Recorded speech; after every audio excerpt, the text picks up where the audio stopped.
Welcome to the Spendwise Moms channel, your homemaking resource hub. Today's video is on Swedish death cleaning.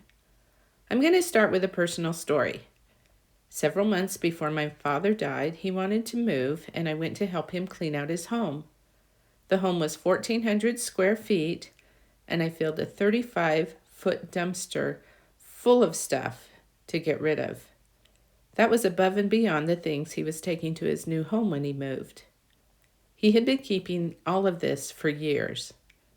After he died, I was left with the responsibility of getting rid of the rest of his stuff. It was very overwhelming. Because of the enormous job, I'm sure I threw out things that I should have kept because there wasn't a lot of time to clear everything out. Imagine how nice it would have been if he had cleaned out his things regularly and was able to enjoy the extra space in his home. Several years ago, Margareta Magnusson wrote a book called The Gentle Art of Swedish Death Cleaning. Recently, it has received more attention. So what exactly is death cleaning? Using the author's own words, I will give you a brief summary. First, Margareta says that it is removing unnecessary things. She goes on to say that Swedish death cleaning is basically going through all of your things and getting rid of the ones that you don't want anymore. This process should help to make your life easier and your home less crowded. At what age do you do this? Well, you can do this at any age, since none of us know when we will die, frankly. And clutter can creep up on us no matter what age we are. I've come to the conclusion that if I can't keep my house clean on a regular basis, then I have too much stuff. I'm sure many of us have felt embarrassed about inviting people into our homes because it was a mess. I know I have definitely felt that way before. Some people are forced into Swedish death cleaning, according to Margareta. This happens when they downsize homes, go into a care facility, or go through a difficult life event like a divorce or a loss of a job. What's the difference between Swedish death cleaning and decluttering? Well, there isn't a whole lot of difference, except that with Swedish death cleaning, you want it to be a more permanent change. It's easy to declutter, and then in a short time, it's a mess again. Being mindful about how you shop and what you let in your home will reduce the need to constantly have to declutter. With Swedish death cleaning, you go through your stuff and only keep things that you love or that will add value to your family and friends after you're gone.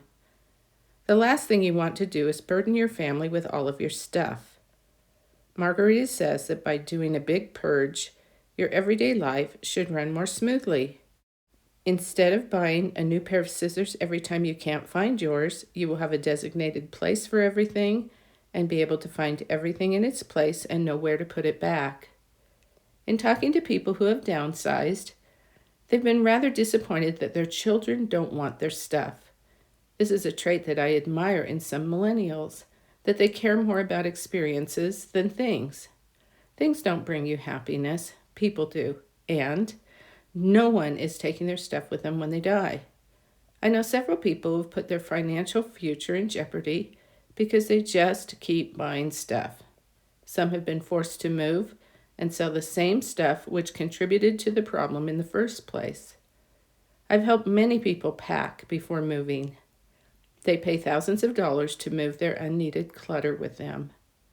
One person expressed that her stuff feels like a ball and chain, but she can't seem to let it go. The Gentle Art of Swedish Death Cleaning is a short book that is easy to read. It isn't a whole lot different than other organizing and decluttering books, but reading it can motivate you to do something about your own things. I'm finally figuring out the right balance of things for me to keep so I can regularly keep my home clean. I know from experience that the rooms I've kept decluttered have been so easy to keep clean. I don't miss this stuff at all. Now I know my house looks a little bit empty, but that's because we're painting and we haven't put back all of the pictures on the walls, and I haven't figured out exactly how I want to decorate it yet. I'm being very careful now about what's allowed in our home. Be kind to your family and consider trying Swedish Death Cleaning. It could really bless your own life, and it could bless the lives of your family someday when you are gone.